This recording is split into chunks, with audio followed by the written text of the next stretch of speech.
I realized that when I drank coffee, my blood sugar would spike pretty high because of the change in cortisol and epinephrine, other stress hormones. When I added some kind of sugar, such as maple syrup, to my coffee, I did not get the same big spike. Well, I noticed that remained steady, and as I repeated that experiment multiple times, I got the same result. So I figured, okay, this defies what you would expect to see. And what the literature says.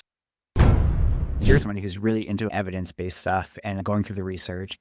And then there's this other side of you that's curious about something like Ayurveda, which I see people online blasting it and attacking it and like finding all these people who like don't think it, who are very research-based and evidence-based in their own right. So like, why are you drawn to something like this? And like, what is your frame of thinking that allows you to explore something like that and feel like, hey, there is some sort of truth you can apply? I did not come into this interested at all in the ancient medicines. I was very Western minded. I was studying neuroscience in college, and then I would ask my professors certain questions about, we can take, say, SSRIs and manipulating neurochemicals in the brain. If depression is a serotonin imbalance, you would think that increasing levels of serotonin in the brain would therefore fix that problem. Yet if you reduce serotonin levels further and you increase dopamine, people report feeling better. There's other things such as Alzheimer's and the tau proteins, beta amyloid. You'd think if Alzheimer's was an issue with excess of these, then by keeping them under control with drugs or other modalities, that you would fix the condition. I kept seeing these concepts thrown around, but then there's no actual evidence to back them.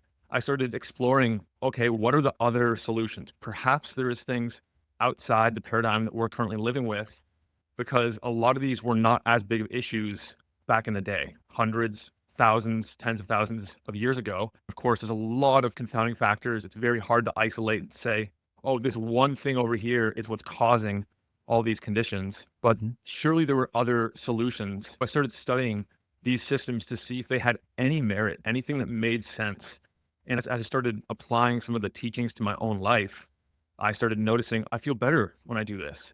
I've been tracking my heart rate variability for a little over 10 years. And I've noticed that these things that are supposed to bring me back into balance actually improve my heart rate variability, my resting heart rate, different metrics. Yeah. Can you share more about that? Is there a specific moment or specific lesson that really resonates with you that was like that kind of eye-opening experience for you, that there was maybe something more beyond just the Western model? It wasn't one particular moment. It was more of a gradual building of evidence that there was more outside of this. And when I became fascinated by nootropics and supplements at a young age, and then I looked at herbs and adaptogens specifically, these were some of the most prominent substances used by old medical systems. Chinese medicine, Ayurveda, like ashwagandha, rhodiola, ginseng, each culture had their own favorite adaptogen. And now there's like adaptogens that we're just discovering, and there's actoprotectants, which are synthetic adaptogens that are more powerful, but still have a better safety profile than a lot of ingredients. I just started looking around, figuring out what exactly is out there. And so when you're looking, I guess that's what I'm curious about. You've gone through all this other stuff. What were some of the first few things that didn't make sense that worked, like in these Eastern models or ancient models? Was there something personally for you that was like, oh, when I started doing this, I saw this initial change in your HRV or whatever it was that made you go, oh, there's something actually here that you want to keep exploring? I was just thinking about this earlier this morning, ironically, and that is when I was using continuous glucose monitors to see how my blood sugar levels rise and fall throughout the day naturally. And then in response to different interventions, be it exercise or sauna or certain foods, I realized that when I drank coffee, my blood sugar would spike pretty high. It makes sense because of the change in cortisol and epinephrine, other stress hormones.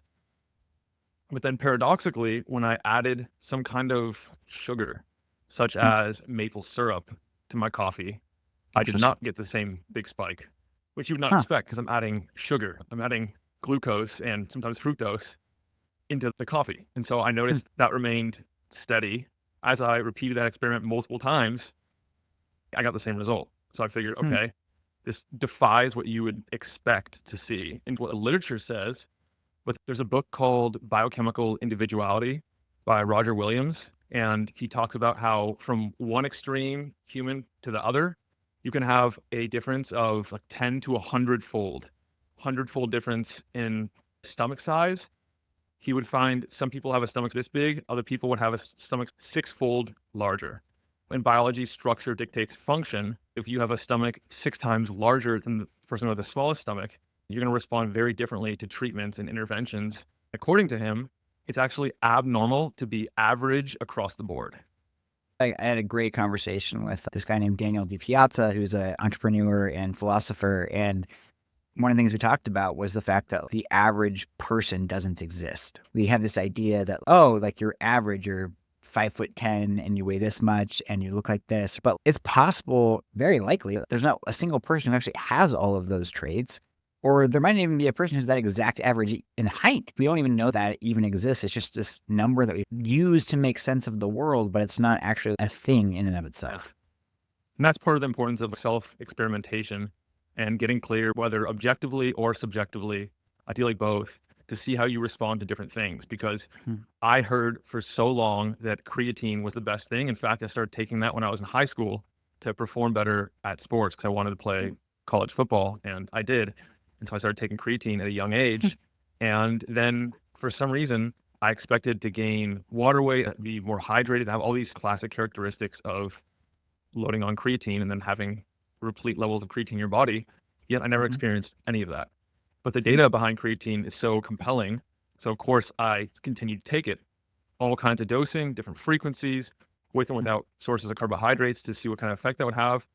Nothing, but then I used a newer form called creatine GAA. It's creatine plus GAA.